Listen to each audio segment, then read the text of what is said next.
Well, hello, friends. Mark Holmes here with, and as always, thank you guys for watching, commenting, and subscribing to the Joe Boo Sports Report. Without you guys, man, this literally does not work. We just had a storm that came through. I mean, a big storm. Probably nothing like what you had in North Texas and all that, those tornadoes and things. But we definitely had a lot of rain that came through here, a lot of wind. It blew some stuff over. And we're, along with about 15 or 20,000 of my neighbors, without power. So we the have. same that happened last week, but in Arlington.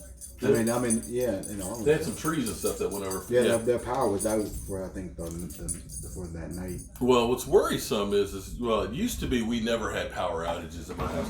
The power lines and stuff come in under the ground and stuff, but last couple of years we've been having more and more power outages and things. And, we had one for a couple of days and stuff. So can't work in the shop. No lights, no power tools. Can't watch TV. Can't work on my computer uploading to YouTube because I don't have. Well, actually, I couldn't I? I could make that hotspot, couldn't I? Yeah, that'd burn up all of my bandwidth probably. So I'm just kind of kicking it.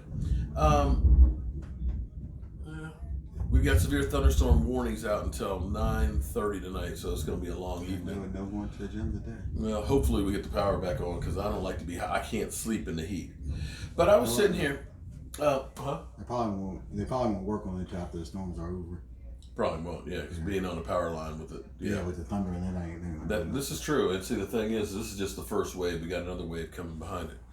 So I was sitting here, and I was going to do this video actually downstairs because I was going to pull up the numbers and things about Randall Cobb. Now, it's funny. You know, it's so funny how some of you people are so concerned about me. You know, I made a kind of a joke, like I was in the locker room there with Dak Prescott this morning with my cell phone, like, Dak, question for you.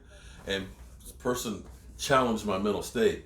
And now I had a person who actually sent me an email to ask me if I was gay for Dak because I am truly a Dak sexual. It's like, really? You really spent your time to do that? It sounds like you're more obsessed about what I'm doing than anything I might be doing. But regardless of that, I talk about Dak because, one, he's my quarterback of my team.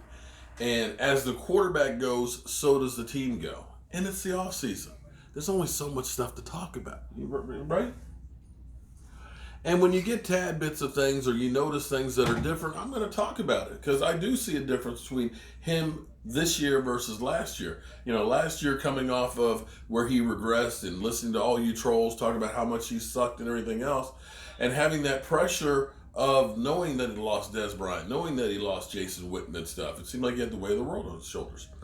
But I got to tell you, the X Factor, we'll call him the Cowboys X Factor. You see what I did there, X Factor? See what I did? I think it's going to be Randall Cobb. And I wish I could pull up the statistics right now because I was going to go through and work out the numbers. But when you look at him replacing Cole Beasley, every year, with the exception of last year, he only had 35 catches. But even the year before, he had 66. And that's with Aaron Rodgers missing most of the season.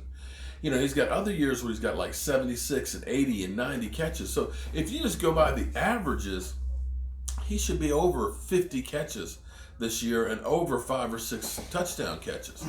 And so when you start looking at that and you start seeing the speed and when you start watching the highlights of him, we may have something special. And the way we're hearing from Dak that he's talking about that, you know, he's always asking questions and always, you know, trying to figure out how this stuff fits together.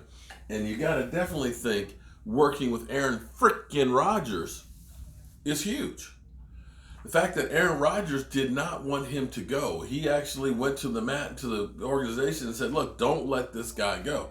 So Aaron Rodgers, although he's been losing everybody around him, if Aaron Rodgers believes that he's a great wide receiver, then you got to take some stock in there. Now, when you look at Cole Beasley, Measly Beasley, as somebody out there always called him, Cole Beasley has sure hands. Cole Beasley in the slot was always reliable, but Cole Beasley was not the guy that was going to go ahead and be able to do multiple things. He was not the guy that was going to be, you know, able to go deep or to break one's long ways. It was always a range that he was going to be. And so there wasn't a fear factor for defenses. Defenses could put 8 men, until we got Amari Cooper, could put 8 men in the box and say, you know what, we're not worried about these guys going deep on us. That, we'll give up a 10, 15, maybe a 20-yard play here and there, but we're going to make sure that Zeke Elliott doesn't beat us. Well, now that you've all of a sudden got Amari Cooper, who can play inside, outside, and do all kinds of things, and really start to get some attention, and as he gets that attention, now you got a Randall Cobb who is a similar type player who's got experience. And Lord knows Randall Cobb has killed our ass 4 times. 4 times. But now you got that guy who is quick. And apparently the way he's running right now, there's no more issues with his hamstring.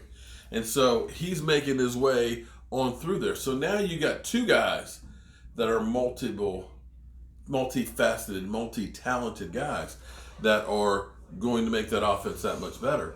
And then you had Michael Gallup, who kept getting better as the season went on. All of a sudden, you got 3 wide receivers that you can make some damage with. And then you had, of course, our tight ends.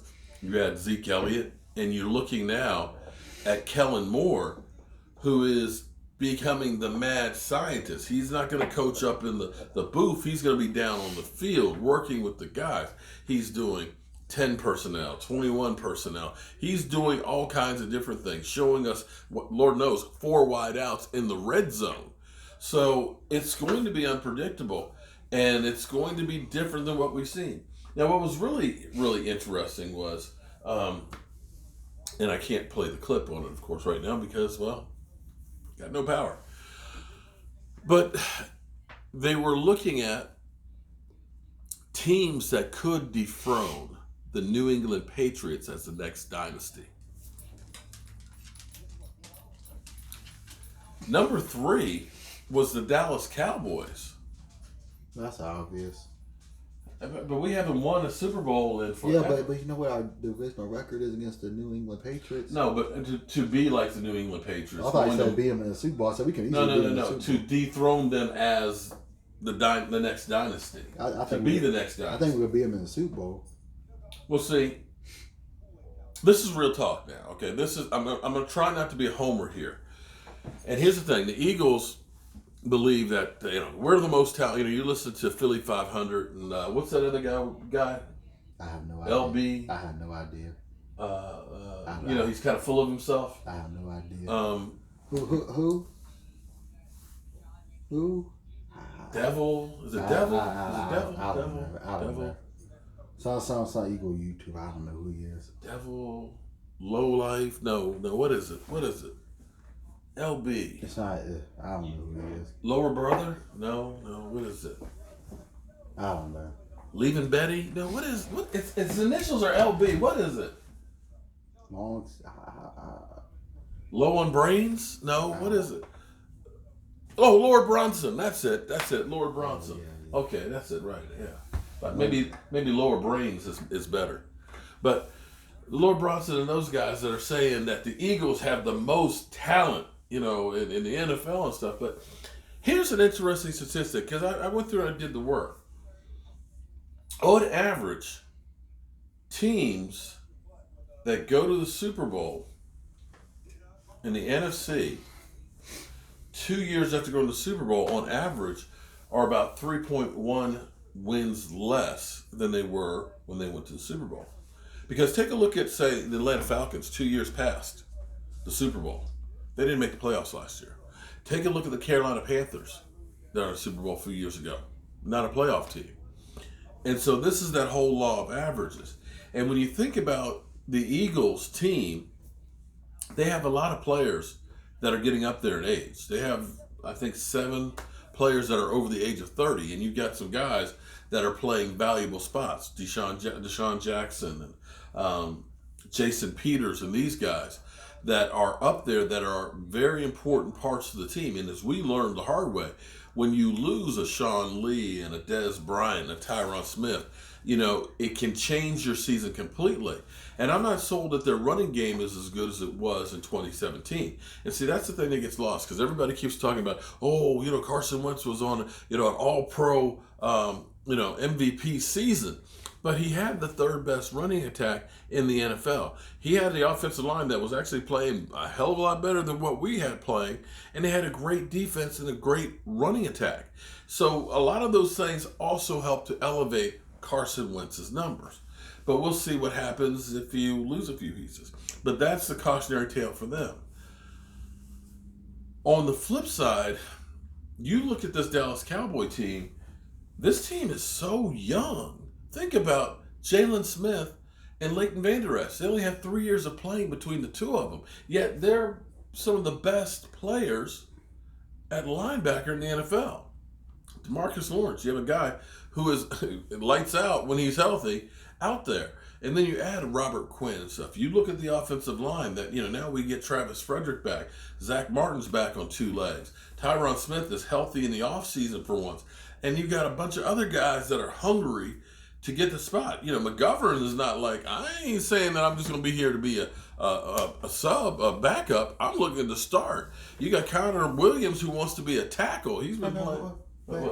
Joe Jackson. He's like, where's the field? Where's the field? Right. These Where guys, is the field? These guys are like, so if they get an start. opportunity, you look in preseason, these guys are going to be showing some stuff. So I look at these young guys that are hungry.